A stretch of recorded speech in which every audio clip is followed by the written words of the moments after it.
back, front, right. Quick. Lincoln Center on a balmy summer night. Lessons are being offered in old-fashioned ballroom dancing. In high heels and sneakers, t-shirts and suits, hundreds of New Yorkers are stepping out. So the man steps forward with the left foot, and the woman steps back with the right on the slow. And the woman rests her elbow on his elbow or holds onto the bicep. Side together, forward. In a society as diverse as the United States, people move to many different beats. But it is ballroom dancing which most clearly embodies feelings Americans share about the couple and romance.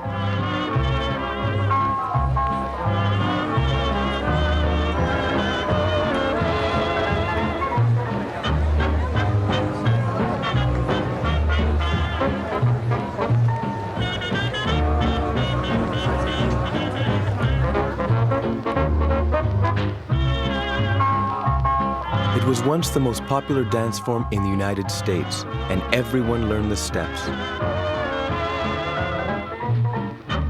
The ballroom was a place of courtship, a place where you went to be swept off your feet.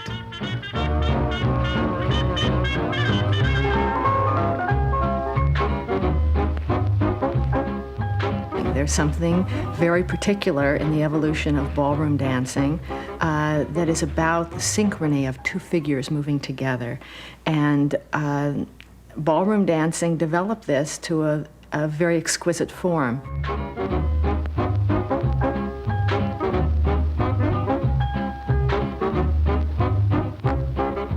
It's very clear that this is about the male and the female together in their own world, perfect and complete, and that's a fantasy that a lot of Americans have about the way things should be.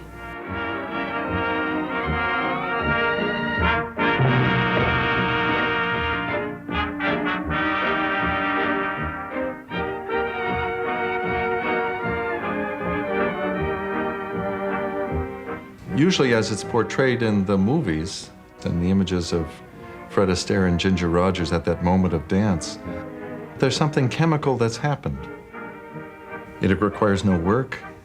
It requires only a willingness to be taken. I think what it poses is an image, and the assumptions underlying it are that it's instantaneous. You find someone. You see the stranger across the enchanted room. It's magical.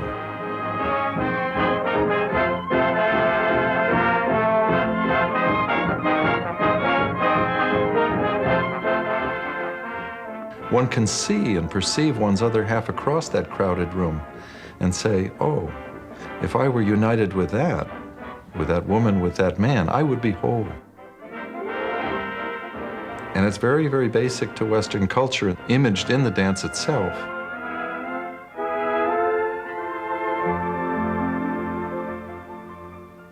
Good. Now start moving out. Quick, quick. Step, step.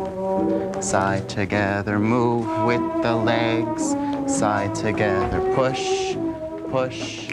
Side together, in real life, push. the perfect dance with the perfect mate is not as easy as it looks in the movies. Push, nice. Push, reach, open, close, push. Grace and Jeff push. are preparing for their Keep wedding. the torso consistent, don't push at the pelvis. Tradition requires that they will dance the first dance alone. Open, side together, move. Out. I felt that we should at least come up with, one dance, if not more than that. To and battle, also to help us feel comfortable when it's all of a sudden we're on the dance floor, everyone's looking at us, and I know if I didn't learn to dance before, I'd be very nervous. Keep these arms forward, like you're holding a big beach ball. Keep those arms forward. So you want a nice open, think of him as a big beach ball. There you are, nice. So you have a nice open torso up front, and you're still in a closed dance position, okay? Lift up. What's behind his neck? Good. Ready? And slow, slow. Ballroom dancing is a way of following the rules in a sense. It's a very formalistic system. The steps exist apart from the people. And in ballroom dancing, you learn the steps and then you follow them. There's a right and a wrong way of doing it. Okay, see how you're shifting your pelvis forward as soon as you took that first step? Yeah. Don't do that. It's also a form of dancing in which there are very clearly defined roles. And there is a different role for the man and the woman, the boy and the girl. See how she has to run away? It's the woman's responsibility to get out of the man's way. So if you keep that torso consistent, this is what's going to lead her. Your hand in her hand on your shoulder. Just move it, and she'll feel that force coming at her, and she'll have to get out of your way. So I feel like because I know you so well, that I know what your next move is going to be, even if it's the wrong one, and whatever. I think we mesh well together. That's nice. I like it. And move. Good. Move. Side together. Move. If you think of ballroom dance as movement in relationship, one cannot move really without the other being absolutely in tune, if it's quality ballroom dance. Some others I've seen might never be me. The emphasis is also on containment of energy rather than release of energy. The energy is contained and lifted and held up in such a way that there is this feeling of a tremendous lift off the ground. And the sexuality is not one of an erotic feeling at all. It's a transcendent union feeling, but it's tremendously exciting.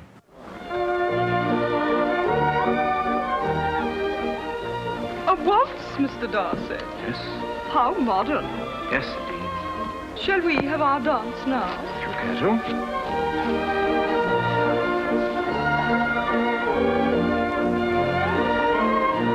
Couple dancing as we know it started with a revolution in the early 19th century, the waltz. For the first time, men and women danced face to face in each other's arms. Polite society was scandalized. The waltz is positively immoral, a corruption of our youth. It should be banned. The waltz permitted a new intimacy between the sexes, but it was an intimacy highly regulated by the form of the dance and the etiquette of the ballroom.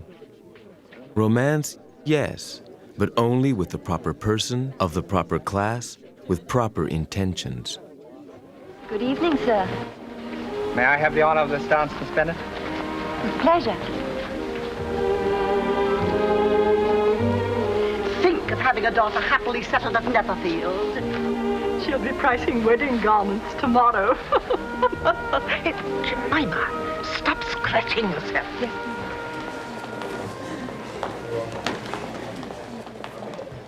New Canaan, Connecticut.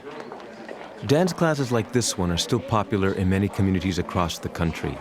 Good evening, Mr. and Mrs. Micah. My name is Brian O'Malley, and this is Lindsay Ostronia. Good evening. Here they learn not only dance, but how to behave like ladies and gentlemen. Good evening, Mr. and Mrs. Micah. My name is Chris Wolf, and this is my partner, Lisa Liddick. Good evening, Mr. They Micah. have their first taste of what will be expected of them in later life as they go along. And I think those things are things that all of us work on for a number of years, but I think it doesn't hurt them to get started early, and I think it definitely has an impression on them. Well, I think it gives them another vehicle for relating to the opposite sex, and I think that the more you have, the better equipped you are, the better your relationships are along the way.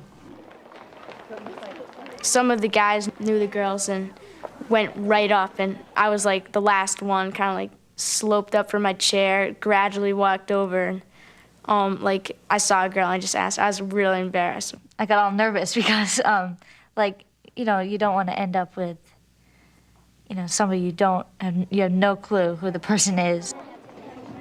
I just pick one that I think is probably going to be right for me.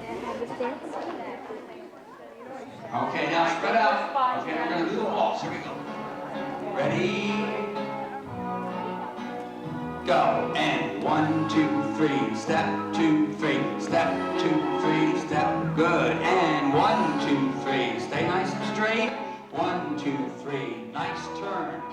For a person to be a good ballroom dancer as a boy, they have to be nimble, and they can't be spaced out, daydreaming about other things. They have to be able to think, straight. And remember, what do I do next? Do I do this or do I do that?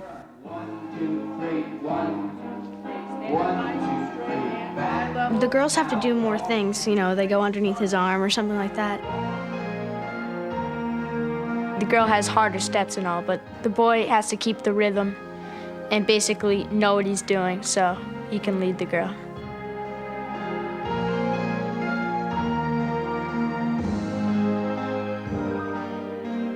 If you're doing it both together in unison, everything's the same. It just feels wonderful if you're dancing with somebody that you really like and you do everything together. It doesn't feel, you're holding each other, and it just feels really great. 1, 2, 3, 4. Training children in couple dancing is indicating to them the proper path that society expects them to follow, that it does expect them to be heterosexual, that it does expect them to find a partner for a lifetime and to marry at the appropriate moment.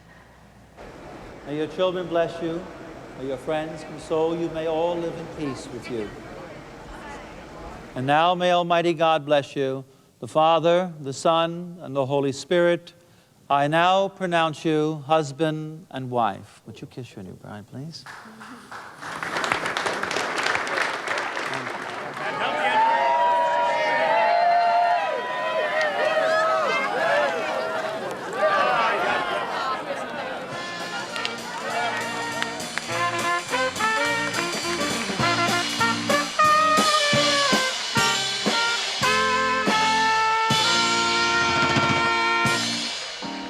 It had to be you. It had to be you. I wandered around and finally found somebody who could make me feel blue. In some ways, it's very appropriate that the first dance would be done in the dance form that's all about the couple. I'm sure that for many people, it is a kind of a reaffirmation of the way they think things should be. It had to be you.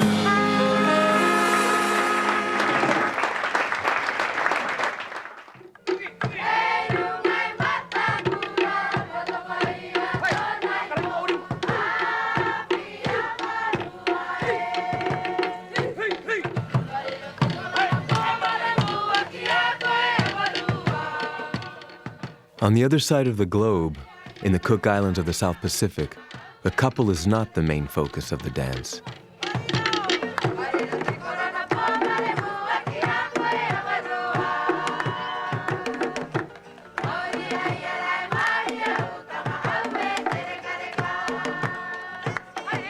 This is the Polynesian version of social dancing. In daily classes, an important part of their regular schooling, boys and girls dance not in couples, but as a group, an experience that's at the heart of Cook Island life.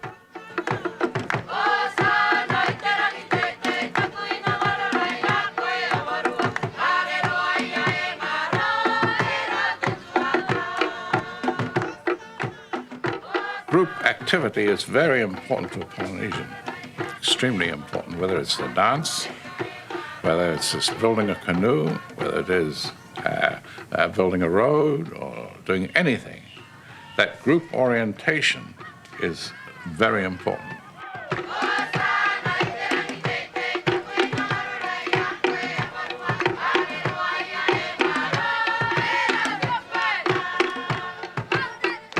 Here, the nuclear family has absolutely no importance. You do not exist at all as a nuclear family, and if you choose to do that, then you are left out of everything.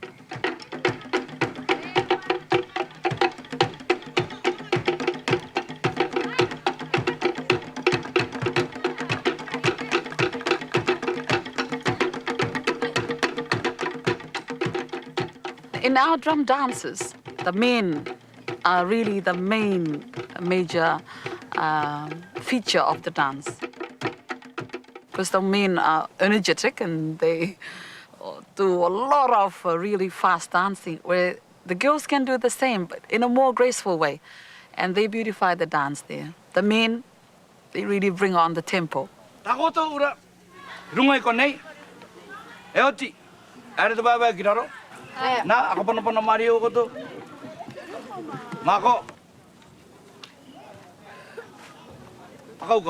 Certainly the male dancing is very athletic. The movement of the legs, the movement of the body in the male dancing is a kind of exercise.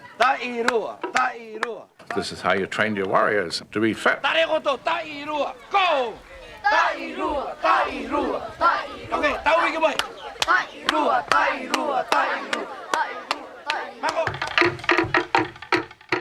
In terms of dancing, I'd like my son to pick up the techniques of male dancing and not to pick up the techniques of female dancing.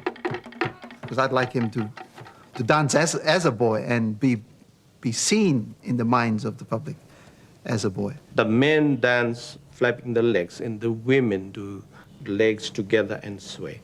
It's to define a man from a woman in dance.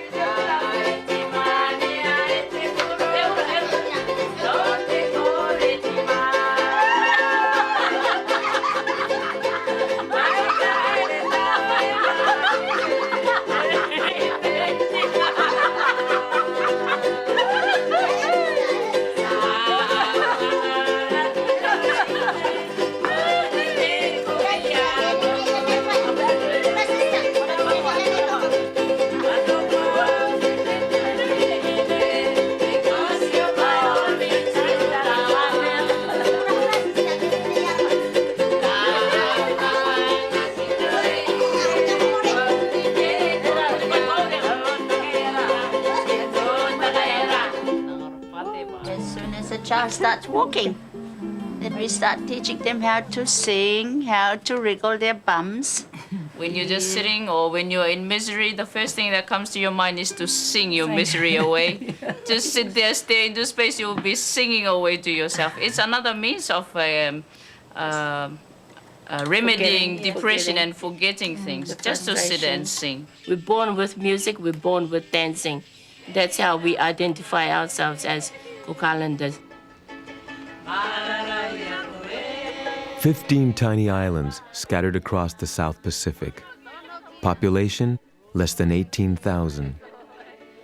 New Zealand, which once governed the Cook Islands, is over 1,600 miles away. For centuries, with the population isolated from the rest of the world, the fertility of the land and the people was a key to survival. Dance, tied to religion, celebrated this fertility. Traditional chants evoked the sexual prowess of the gods and the chiefs. Then in the 19th century, a group of Westerners arrived, Victorian evangelists from the London Missionary Society.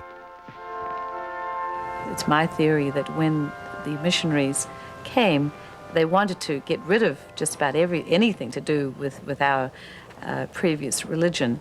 They destroyed all the God images that we had or exported them to museums around the world.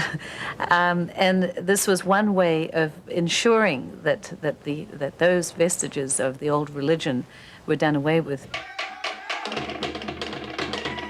In this part of central Polynesia, a great deal of the dance was focused on the genitals, to a degree that I think is most unusual anywhere in the world. And that obviously is what shocked the missionaries or delighted them. It certainly made them write a lot. God give me strength to suppress these lascivious dances and save their heathen souls. It was just a difference of value systems. For those Victorian missionaries, sexuality outside marriage or any public display of sexuality was sin. And this was obviously Satan manifesting himself totally unchallenged. And their task was to come in and challenge Satan and suppress him and hold him down, which they did with great glee.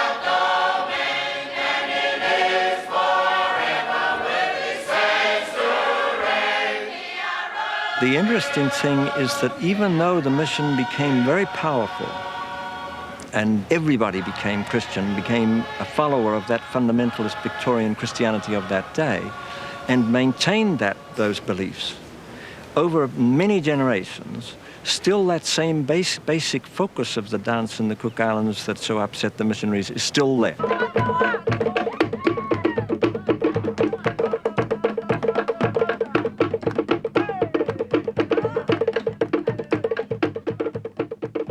In terms of the children dancing, the emphasis is on technique and emphasis on presentation.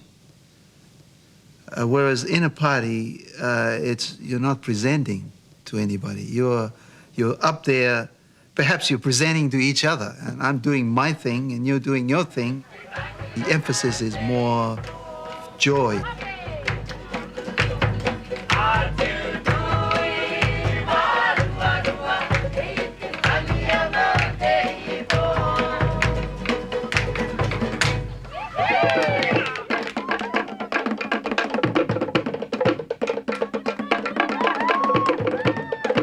The lead drum or pate might play okay, that would determine the hand movements of the dancer. Whereas the bass is determining the hip movement, the lower part of the body.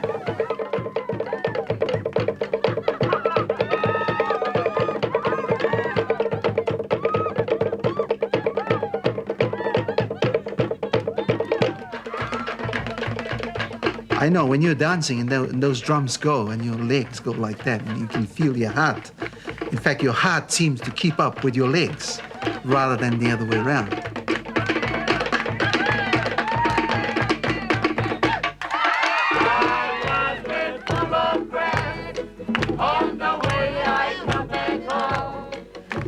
In purely social dancing, a woman gets up and dances over to a prospective partner and dances in front of him, and by beckoning him with her hands, she gets him up onto the dance floor.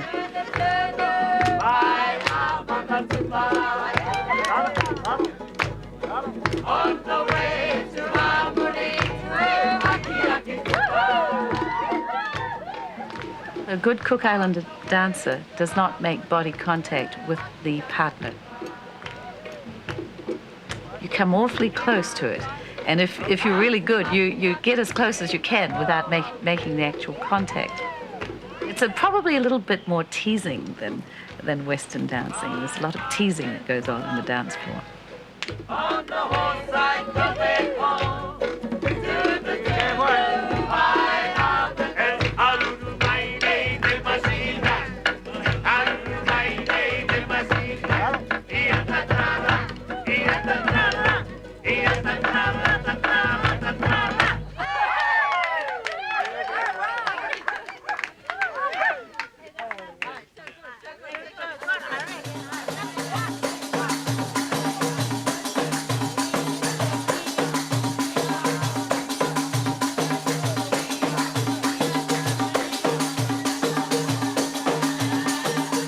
Morocco, where men and women of the Islamic faith traditionally do not socialize together.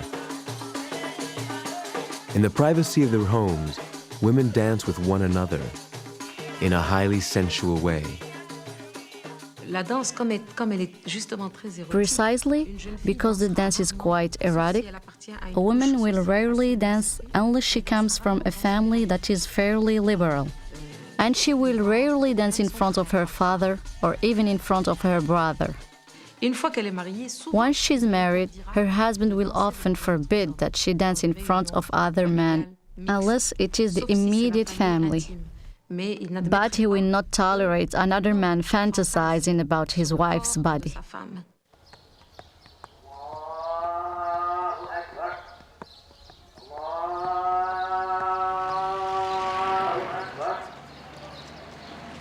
Since ancient times, the city of Fez has been a vital center of culture, the arts, and the official state religion, Islam. The faithful believe that the Quran, their holy book, contains the actual word of God.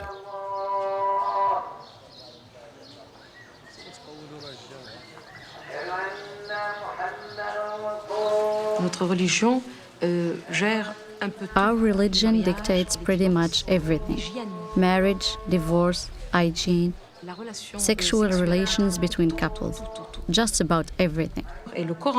And the Quran says that a woman must hide all that might provoke men sexually.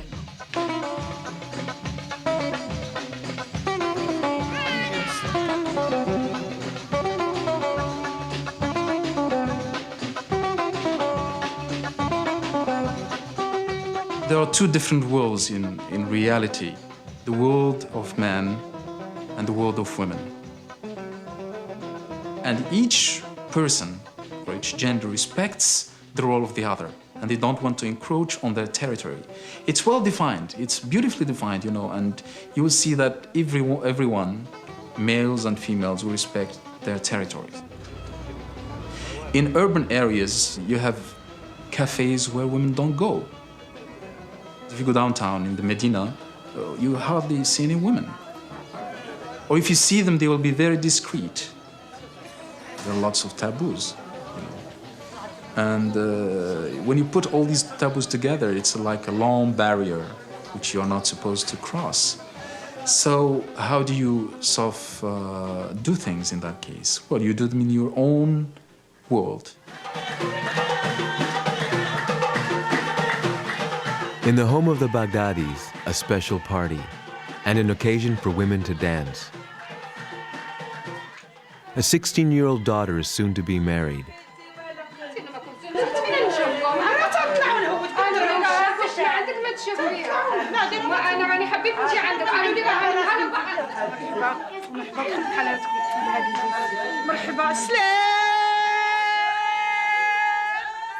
The bride's mother upholds the rituals of the celebration, but she breaks with convention by allowing a few male family members to stay.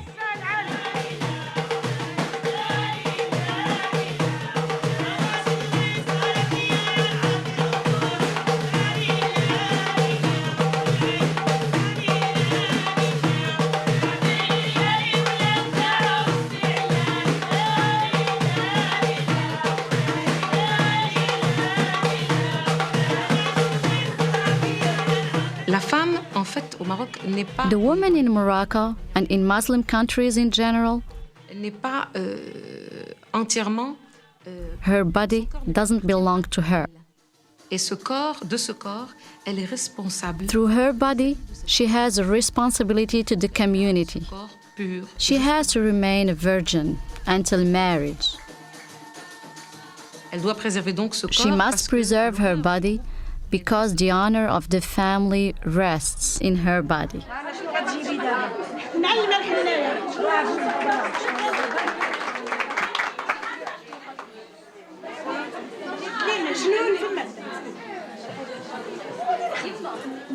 Throughout the festivities, the bride is elaborately painted with henna, a natural dye. This adornment is part of the preparation for the consummation of her marriage. This is an occasion to celebrate. Islam believes that sexual ecstasy within the confines of marriage is an essential part of life. A Muslim can enjoy sex for pleasure. The problem Islam had is once you accept sexuality, how then you are going to manage it? That's the little hinge where the women had to pay. Because how it's organized is that it's made the women the explosive sexual beings, and that you have to control them.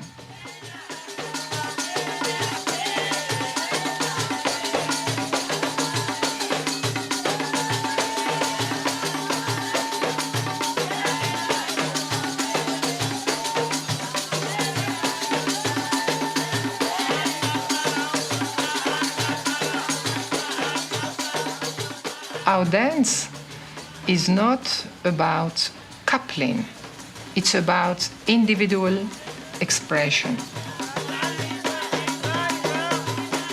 In society where women's body is so controlled, dance is going to be very sexual. It gives a lot of pleasure to women.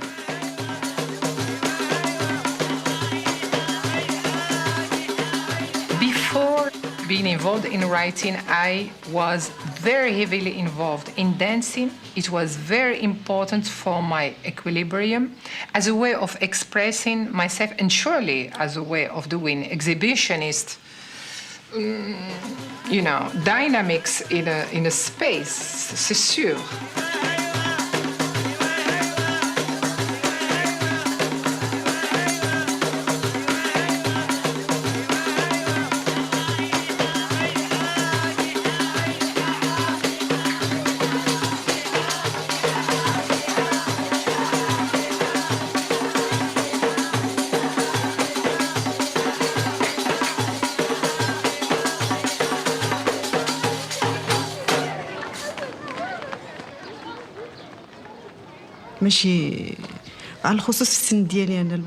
When I was a little girl, life was not like what it is today. It was a life that was restricted to my family, going to school, coming home. At that time, when I was young, it was forbidden to girls not only to meet men, but also to see any men, even those who were guests invited to our house. Women did not know men. They knew them from afar. Just people very close to the family knew that in this house there were girls. In our culture, we have many myths and folk tales that tells how a woman's beauty can drive a man crazy. When that happens, we call it fitna, which means chaos or losing one's mind.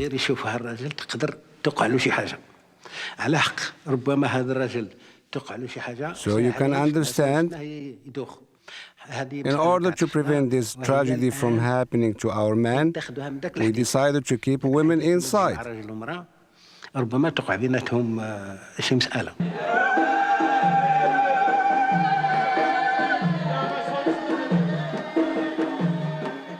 Whereas women generally are really good, and it's part of their education to learn to dance. Men it's not important for them to learn that. And generally, in traditional society, dance was considered as womanly, not manly, in a sense. The world of men has its own traditions of socializing. At private parties, they often hire professional entertainers called shihat. Shihats are popular female singers and dancers, and the only ones who can attend all male gatherings.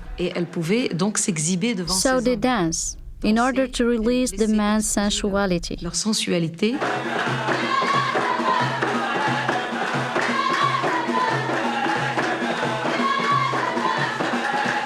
Historically, only a woman without a father, brother, or husband to support her would consider becoming a dancer.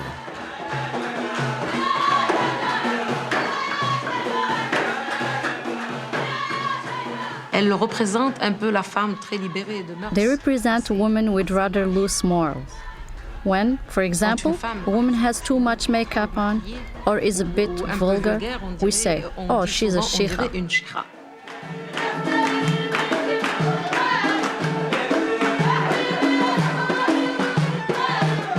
The rural parts of Morocco have a rich folk tradition of male dancing.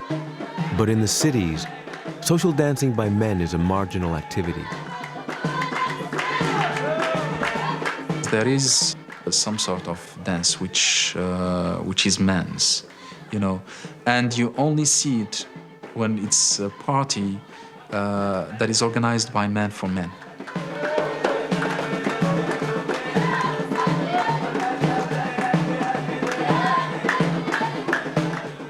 They sometimes might want to mime what women do in a very jokingly, you know, they will try to dance like women. It's not as graceful and as beautiful as women's dance, but it is a form of expression as well.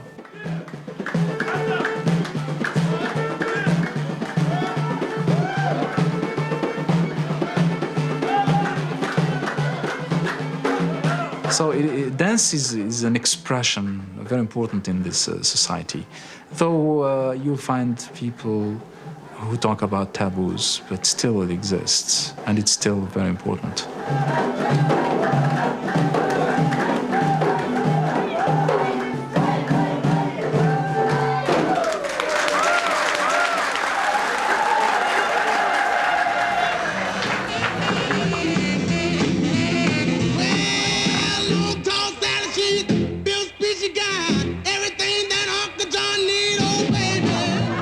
Things change. In the United States, taboos were breaking down. On the dance floor, the rebellion had already begun.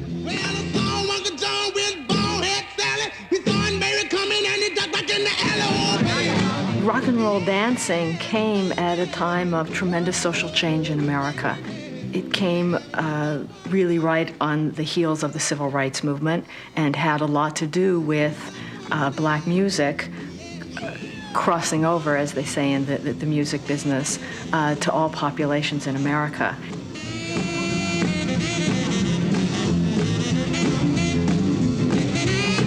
By the 1950s, music, dance, and a growing youth culture all threatened the status quo.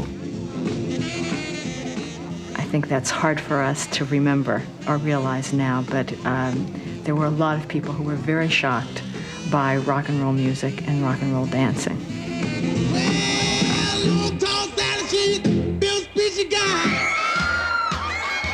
What shocked many Americans was that this dancing brought with it an increasingly overt sexuality. For millions of teenagers, this sexual awakening now had a name: Elvis Presley. The first time he was on television, the Ed Sullivan Show, they only filmed him above the waist. Because what was so subversive about what he did was that he moved his pelvis.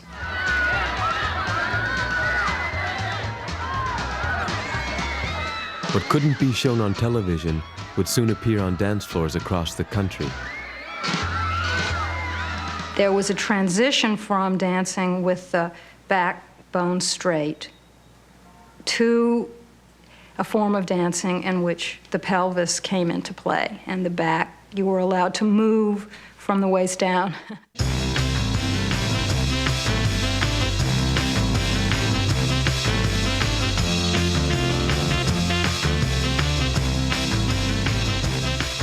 The twist celebrated this new freedom, and it created another sensation. The waltz had made history by bringing men and women together in a close embrace. In 1961, the twist separated them.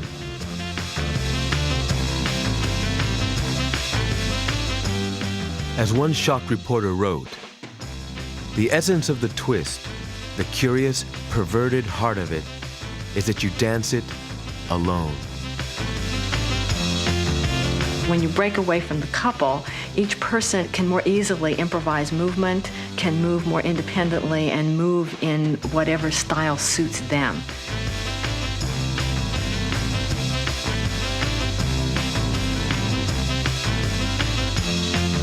And I think that this quality became associated for many people with a feeling of spontaneity, with a feeling that they were letting go instead of taking control.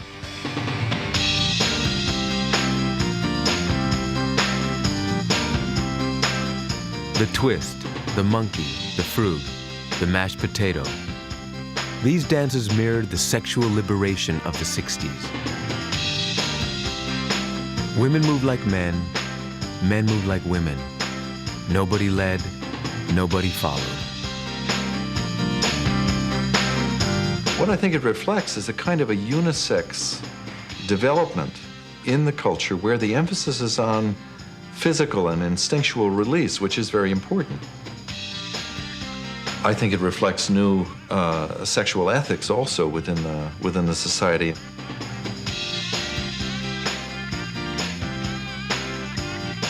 There is much greater freedom and expressive freedom, as well as sexual freedom in the forms of dance.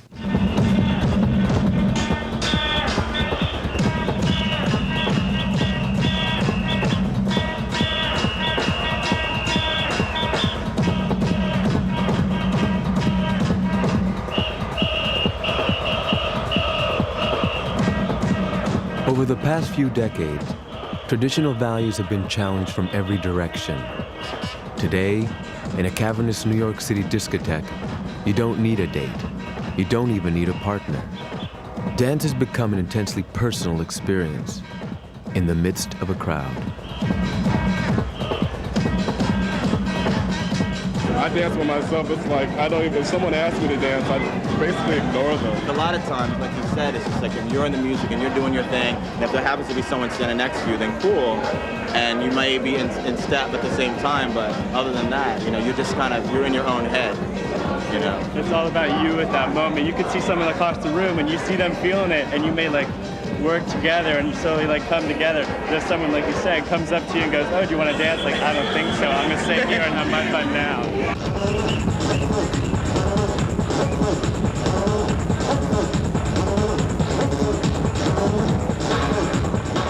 Even though dancing in that kind of way can lead to eye contact and various modes of touch, you don't have to be interdependent. Your movement does not directly affect the other person.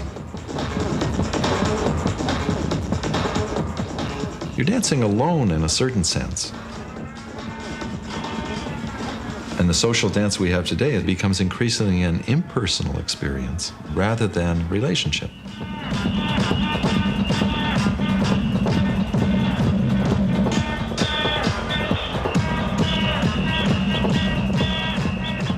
Discos have left the romance of the ballroom far behind. Under blinding strobe lights, it's almost impossible to find anyone across the crowded room, let alone your perfect mate.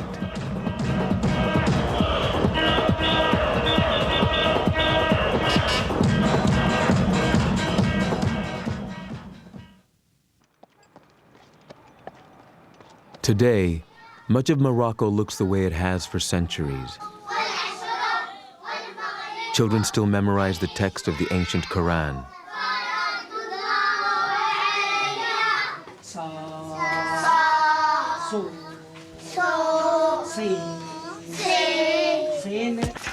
But on the streets are signs of change.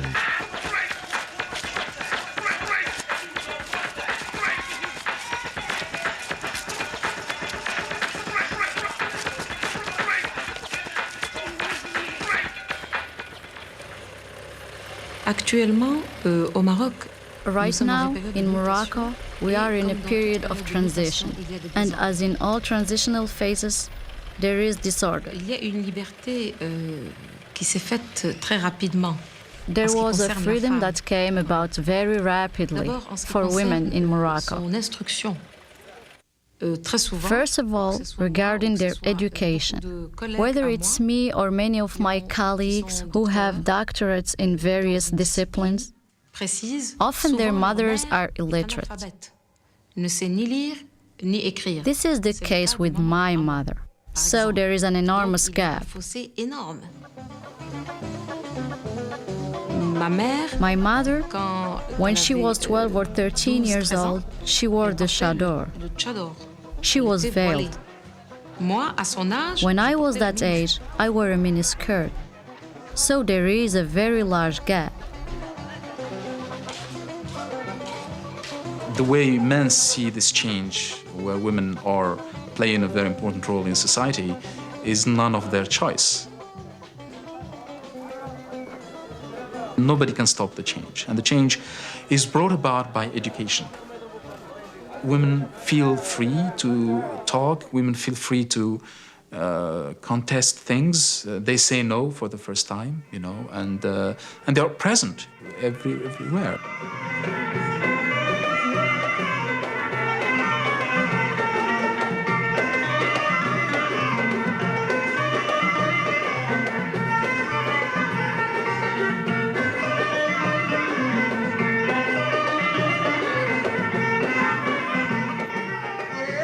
At one of the few discotheques in Fez, men and women are beginning to cross social barriers through dance.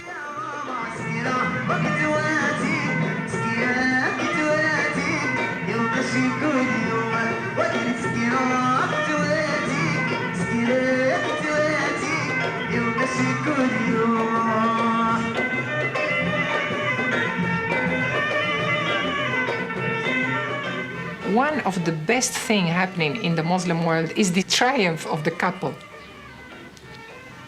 You could see it in the streets, can't you, in Morocco? You know, the man and the woman holding maybe not very, not like Parisians, you know, hugging each other, but holding maybe little embarrassed, or because it's society which doesn't like that. But I always like it.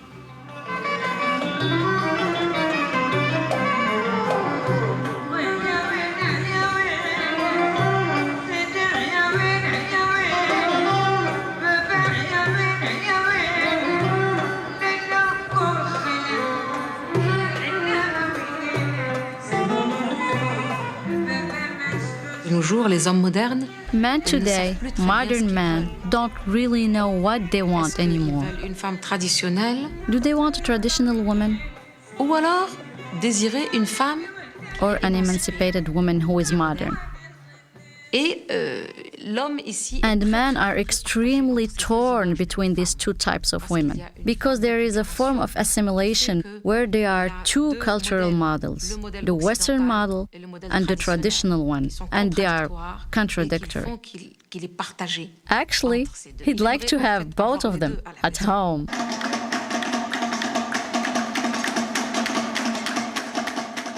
For their daughter's marriage, the Baghdadis, a family of modest means, have spared no expense.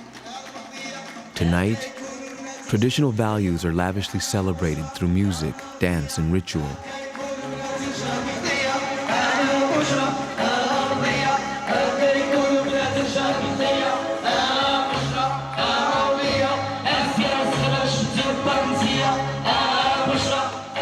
But even here, where cultural ideals are powerfully reaffirmed, there are clear signs of change.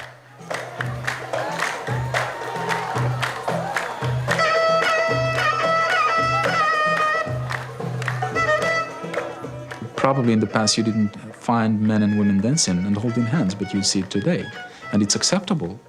Society changes. Nothing is sacred in a given society. You know, you go with your time. So traditional dancing does change, as other forms of expression of the body do change. But what I'm trying to emphasize is that modern dances are crazes, and traditional things remain, simply because people cling on to them, because it's their identity.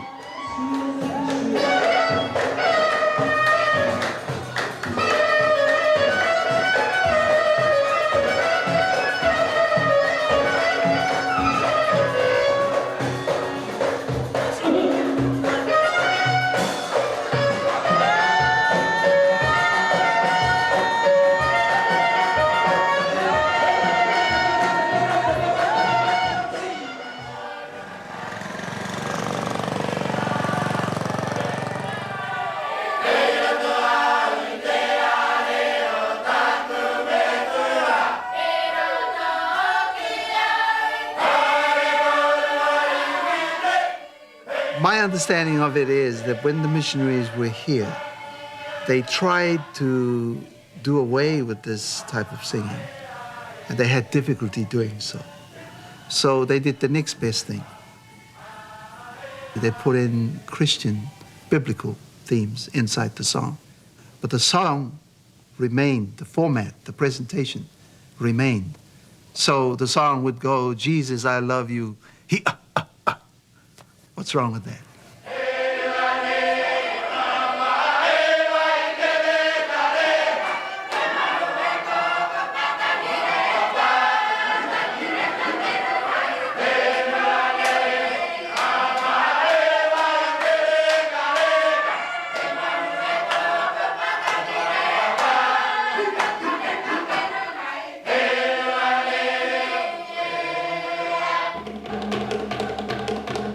Centuries ago, music and dance in the Cook Islands ensured the fertility of the land and the people. Today, the old forms remain, adapted to changing times.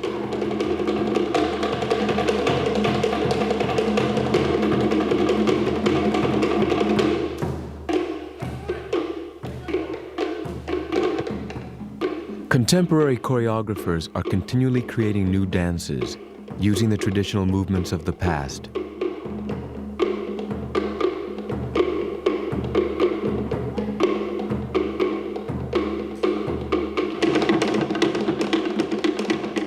Almost all young people belong to dance teams, which compete with each other. The teams are supported by local communities, with the kind of enthusiasm generated by sports teams elsewhere.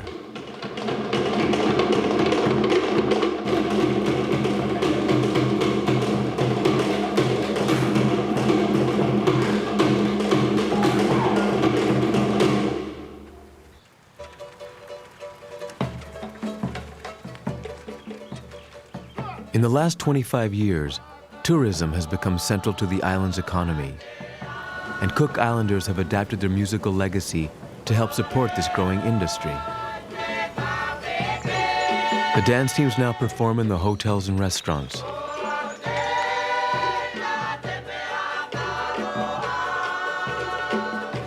Many visitors who only see Polynesian dancing in this setting consider it commercialized.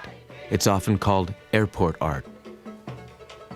When I was young, we used to go to Tahiti to dance, and the dancing at that time was very little different to the dancing you see that looks commercialized to you.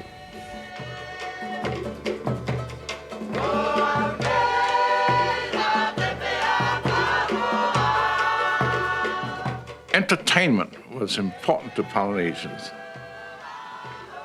The groups of entertainments that went one place to another, sailed from one place to another to entertain and eat everybody out of house and home and then move on.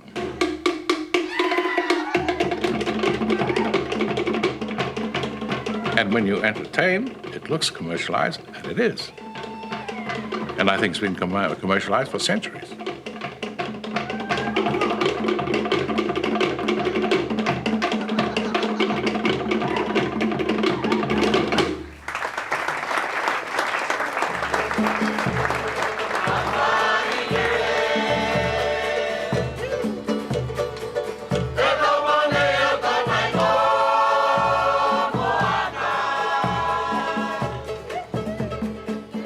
Cook Islanders have used their dance to keep alive the basic values of their culture, ever since the missionaries arrived on their shores. They got our dances wrong, the ones they thought was wrong. It isn't really. It's our culture, it's our people, it's our way of life. And they have changed a lot of it. Some of them good, some of them bad, but it doesn't matter to us. We held on to the ones that we want.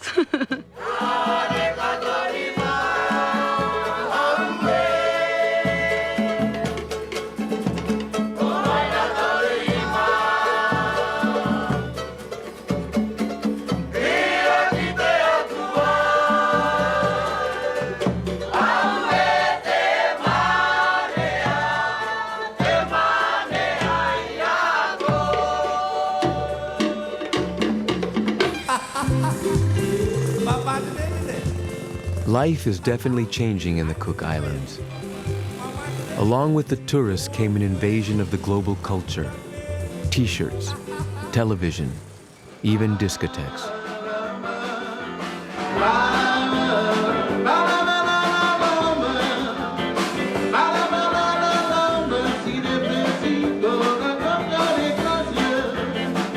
But even here, among the dim lights and foreign rhythms of the late 20th century, are the movements of deeper, more enduring traditions.